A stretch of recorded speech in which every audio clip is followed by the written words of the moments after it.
Assalamualaikum. Bertemu lagi dengan pelajaran biologi. Kali ini Ibu akan menjelaskan tentang materi fotosintesis. Nah, apa itu fotosintesis? Fotosintesis adalah reaksi penyusunan zat organik atau gula dari senyawa anorganik yaitu CO2 dan H2O dengan bantuan energi dari cahaya matahari. Nah, kemudian reaksi sederhananya dari fotosintesis adalah 6CO2 bereaksi dengan 6H2O menghasilkan C6H12O6 atau gula dan juga menghasilkan oksigen. Nah, tempat terjadinya fotosintesis itu adalah di organ daun, kemudian di jaringan palisade dan spon. Kalau ditanya organel mana, nah itu adalah organel kloroplas. Sekarang kita lihat, nah ini adalah gambaran dari jaringan yang ada pada daun. Jadi ada epidermis atas, ada epidermis bawah, kemudian ada palisade, ada spon, ya itu adalah tempat terjadinya fotosintesis. Kemudian ada stomata. Nah, ini adalah stomatanya, tempat terjadinya atau tempat pertukaran antara CO2 dan oksigen. CO2-nya masuk untuk digunakan fotosintesis, oksigennya sebagai hasil fotosintesis akan dikeluarkan ke udara. Kemudian ini adalah kloroplas. Kloroplas itu terdiri dari dua lapisan, yaitu lapisan luar dan lapisan dalam. Nah, lapisan luar itu hanya satu lapis saja, kemudian lapisan dalam itu akan berlekuk-lekuk membentuk tumpukan-tumpukan. Tumpukan kamu bayangkan seperti koin. Nah, satu koinnya itu adalah tilakoid, sementara tumpukannya itu disebut dengan grana. Nah, ini nanti akan berhubungan dengan tahapan fotosintesis. Kemudian juga ada cairan yang ada di dalam kloroplas itu disebut dengan stroma. Kita lanjutkan. Nah, fotosintesis itu terjadi melalui dua tahapan, yaitu reaksi terang dan reaksi gelap. Nah, apa itu reaksi terang? Reaksi terang adalah reaksi yang membutuhkan cahaya matahari. Nah, energi cahaya matahari itu digunakan untuk mengaktifasi atau membuat elektron dalam klorofil itu bergerak. Kemudian, tempat terjadinya reaksi terang tadi di grana atau tilakoid dalam kloroplas. Nah, tujuan dari reaksi terang adalah menghasilkan energi. Energinya berupa ATP dan NADPH2 yang akan digunakan dalam reaksi gelap. Nah, di dalam reaksi terang itu juga terjadi proses pemecahan air. Nah, air itu akan dipecah menjadi setengah oksigen plus 2 elektron plus 2 H+.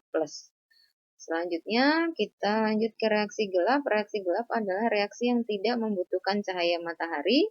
Nah, tempat terjadinya adalah di stroma. Ingat, walaupun dia tidak membutuhkan cahaya matahari, bukan berarti dia terjadi pada malam hari. Ya, jadi dia sama terjadi pada siang hari karena reaksi itu harus berlanjut dari reaksi terang ke reaksi gelap. Nah, reaksi gelap itu menggunakan energi ATP dan NADPH2 dari reaksi terang untuk mengubah CO2 menjadi gula atau C6H12O6. Selanjutnya, pada reaksi terang itu terdapat dua fotosistem atau dua pusat reaksi, yaitu fotosistem 1 dan fotosistem 2. Nah, fotosistem 1 itu pusatnya adalah di P700, itu terdapat dalam klorofil A dan karotenoid yang menyerap panjang gelombang 700 nanometer. Sementara fotosistem 2 yaitu P680 terdapat pada klorofil A dan B yang menyerap panjang gelombang 680 nanometer. Di dalam reaksi terang juga terdapat dua aliran elektron atau yang disebut dengan fosforilasi. Yang pertama adalah fosforilasi siklik, artinya elektron bergerak dari P700 kembali lagi ke P700, artinya dia hanya memerlukan satu fotosistem dan hanya menghasilkan ATP. Nah, ini biasanya terjadi pada tumbuhan tingkat rendah, contohnya adalah alga.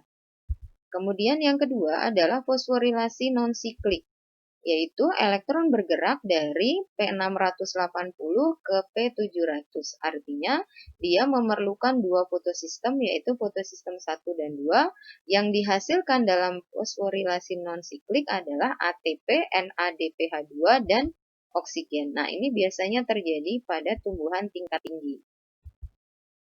Yang selanjutnya ini adalah gambaran dari fosforilasi siklik. Ya, jadi elektron bergerak dari P700 menuju penerima elektron, elektronnya bergerak lagi menuju peredoksin, bergerak lagi menuju plastoquinon, kemudian menghasilkan energi, elektronnya bergerak lagi ke sitokrom, kemudian bergerak lagi menuju plastosianin, dan kembali lagi ke P700. Nah, ini adalah gambaran dari fosforilasi non-siklik.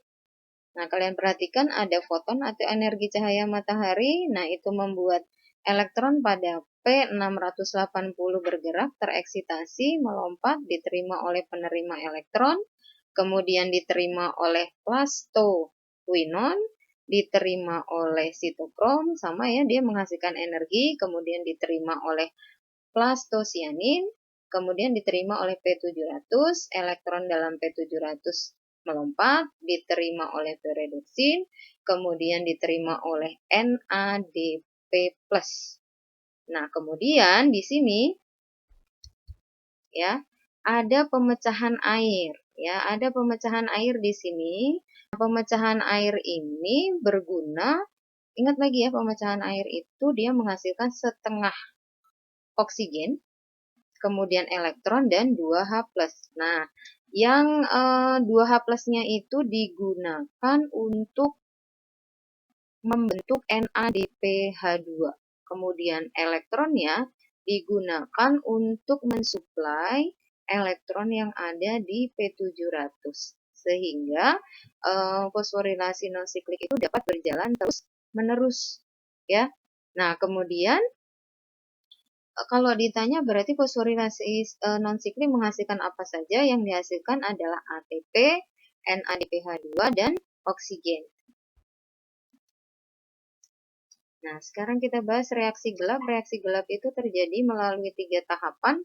Tahapan yang pertama adalah fiksasi CO2, yaitu adalah pengikatan CO2 oleh senyawa yang disebut dengan RUBP atau ribosa bifosfat menghasilkan 2 molekul PGA. PGA itu adalah fosfoglycerid acid atau di bahasa Indonesia kan asam fosfogliserat.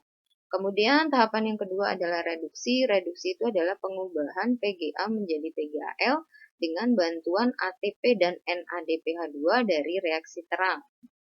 Kemudian yang ketiga tahapannya adalah sintesis dan resintesis.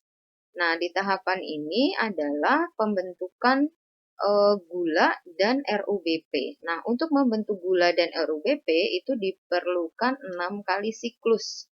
Kalau terjadi 6 kali siklus, berarti dihasilkan 12 PGAl. Nah, 10 PGAl digunakan untuk membentuk RUBP dan 2 molekul PGAl digunakan untuk membentuk 1 molekul glukosa.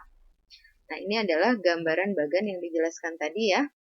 Oke, nah ini ada CO2, kemudian RUBP menjadi PGA, ada ATP, ada NADPH2, kemudian mengubah PGA menjadi PGAl, 10 PGAl membentuk RUBP kembali, kemudian 2 PGAl untuk membentuk 1 molekul glukosa. Nah, tadi itu adalah fotosintesis ya yang menghasilkan gula. Berarti pembentukan zat organik dengan bantuan energi dari cahaya matahari. Nah, pembentukan gula atau zat organik bisa juga dengan menggunakan energi dari reaksi-reaksi kimia. Nah, itu disebut kemosintesis. Nah, biasanya yang melakukan proses kemosintesis ini adalah mikroorganisme. Contohnya adalah bakteri. Nah, bakteri di sini adalah bakteri belerang, bakteri besi, dan bakteri nitrifikasi. Ini adalah salah satu contoh, misalkan contohnya adalah bakteri belerang. Kita lihat reaksinya ya, 2H2S plus oksigen menghasilkan 2H2O plus 2S atau sulfur dan menghasilkan energi. Energi pada reaksi pertama digunakan untuk reaksi yang kedua, yaitu untuk reaksi CO2 bereaksi dengan 2H2S menghasilkan CH2O plus 2S plus 2H2O. Nah, kalian perhatikan di sini. Ya, kalian perhatikan di sini. Nih ya. Nah, ini CH2O itu adalah molekul dasar dari C6H12O6. Berarti kalau untuk terbentuk C6H12O6 berarti harus 6 kali reaksi lagi baru membentuk glukosa. Jadi sama ya hasilnya. Jadi kalau ditanya persamaannya apa antara fotosintesis dan kemosintesis, sama-sama untuk membentuk zat organik atau glukosa. Kalau ditanya apa perbedaannya, perbedaannya adalah yang pertama satu menggunakan energi cahaya yaitu fotosintesis, yang satunya menggunakan energi dari reaksi kimia atau yang kedua apa? Tempat terjadinya. Kalau fotosintesis terjadi pada tumbuhan, sementara kemosintesis terjadi pada bakteri atau mikroorganisme. Assalamualaikum warahmatullahi wabarakatuh.